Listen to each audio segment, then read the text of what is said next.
और কিসের মাপ দিতে হবে? ওটা লোহা দিয়ে করা, লোহা দিয়ে না, লোহা দিয়ে করলে জামা, লোহা দিয়ে করলে কি করে হবে? স্টিলের ছোট ছোট পাইপ। বুদ্ধি আছে পারে। ওটাতে নিয়ে লোহা বানিয়ে করে করব।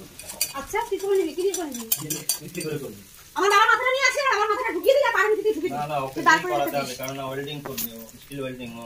কি সুন্দর বলে বলে, থাক আমি নিয়ে আসবো, আমরা আমরাই করে নেব। এবার কেটে কেটে বলো টেবিলে দিব নাকি? ঘরে ঘরে রাখো। আলু কিন্তু ভাজা হয়ে গেছে, এতক্ষণ তো লাগে না সেদ্ধ হতে। শক্ত করতে হবে না, নরম হয়ে যাবে। আমি তো ভাবলাম না পামুসার জন্য, ওই তো হবেই তো, ইয়ে আঁচ কমে গেছিল না, আলু তো সেদ্ধ হয়ে গেছে। হ্যাঁ পামুসার জন্য না, ওই জন্য ভেবে নিয়ে পামুসার জন্য না, পামুসা পান বুঝতে হবে না তোমাকে। দেখো ওই প্যাকেটের গায়ে লেখা আছে না? চলো হয়ে গেছে বাবু। হ্যাঁ অ্যান্টি স্লিপ ম্যাট, ওই জন্যই তো বাথরুম বাথরুমে রাখার জন্য, স্লিপ কাটে না, ওই জন্য অ্যান্টি স্লিপ ম্যাট। এটা তুমি মনে হয় কিছু টেবিল ম্যাটও এনেছিলে, দেখো এগুলো ঠিক করে বসানো হয়ে গেছে। বাস করো, ঠিক আছে না?